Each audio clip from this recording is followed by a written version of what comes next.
And there's a question why. Why do people gather in these systems? Why do they collaborate in networks, not on their own? And this is a very misused and a very overused concept, but it's a very simple one at the same time. Simple is good, by Occam's razor. Simple is good. And I truly believe that the Maslow's pyramid in this particular concept is not a bad idea to use, because really the top 3 needs are satisfied in such a network, because you do have some social belonging, you do have some esteem, you do get some feedback to your work, right? And you do get a chance to make a difference. So people do get into networks, I think we agreed on that, and they do something in those networks, right?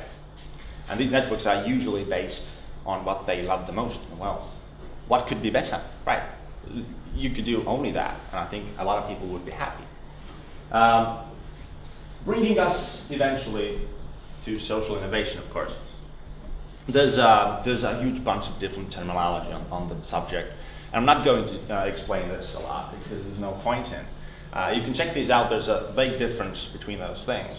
But today's conference is particular on social innovation, so we'll use that in the future, even though a lot of these other things could work just as well. I personally love the term crowdsourcing, which not always is very precise in terms of social innovation, because that could be between organizations as well. But very often it so happens that crowd is what makes the difference.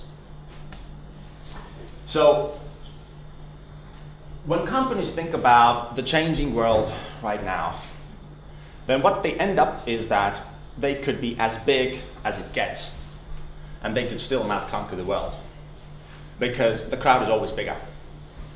So this is from a very, as René said, from a very firm-oriented perspective.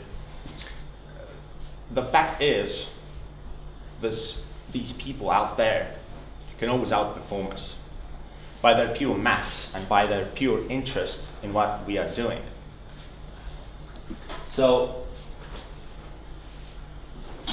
I'll give you a definition now, so as to calm you down a little. There's 3 key points to this social innovation. This is by, I believe, one of the biggest scholars in the subject, Peter Glor,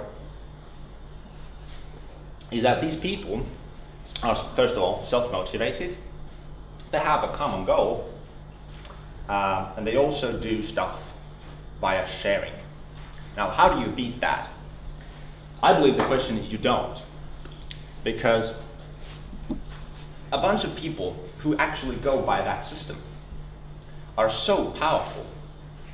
And they're so powerful especially because they are at the same time your customers. Very often, at least, they are. I mean, which is pretty self-explanatory, isn't it? Because, well, they're interested in the field, at the same time they also buy stuff from you. They also want to have a role in this whole system. And this role seems to be in a very fast transformation of the innovation funnel.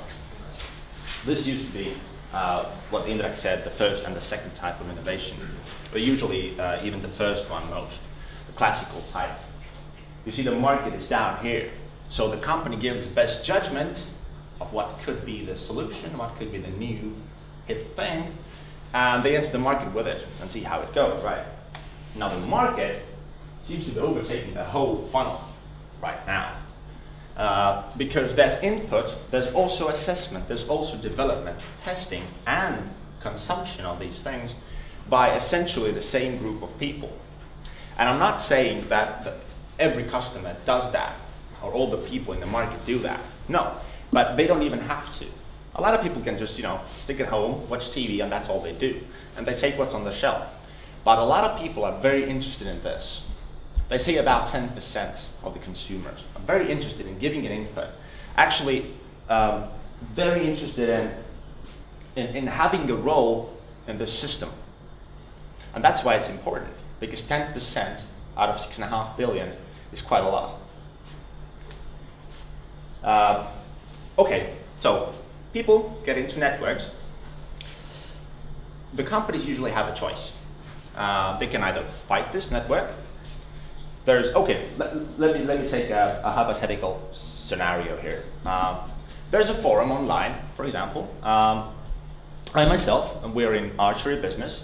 This is bows and arrows, right? But there are several forums online. People discussing our products. People discussing, well, what would you do better? Some actually, they take a file and they modify the bow we make. We don't like that too much because we can't give a guarantee to that. And well, when your thing is changed, it's always kind of awkward, right? You don't feel good about it. The problem is you cannot stop it because there's no way you can close this forum down and this discussion, it's bound to be right. Because when customers have this discussion, the company can only agree. You cannot disagree with that because that would lose your business. So what we do is we follow these discussions, take a little part in it, and that's all we can do. We can do our best to go by the standards that customers are developing themselves or do exactly what they want. Try to fight it. I wouldn't really suggest that, actually. It's very difficult. It's impossible, I believe, to fight this movement. So the movement is out there. The question is whether you want to be a part of it or not. I think being a part of it is a good idea. Some might think otherwise, but I think it's a good idea. And the movement is actually a very ingenious one. It's an ingenious one because this movement, as we said, is self-organizing. These people have a very common goal, but not only, they also have a very good management system. They have a management system in which the ones who do a lot get a lot of power. The society should work like that way, would it? That would be nice. Impossible as well at the same time, but still nice. So, essentially, who does a lot gets a lot of power, right? I have a little graph here which shows it. Essentially, the people who are at the right side are the ones who manage this particular network. Because any network should really have these essential nodes to it. Otherwise, it just collapses. Self-organization needs emerging leaders. And these leaders usually emerge rather easily because, if people are really interested in something, they take the role. And when somebody is fading away, another one comes along and keeps the cycle running. So it's actually a very good system. It tends to work brilliantly if you have enough people, of course. Enough people interested in the same thing.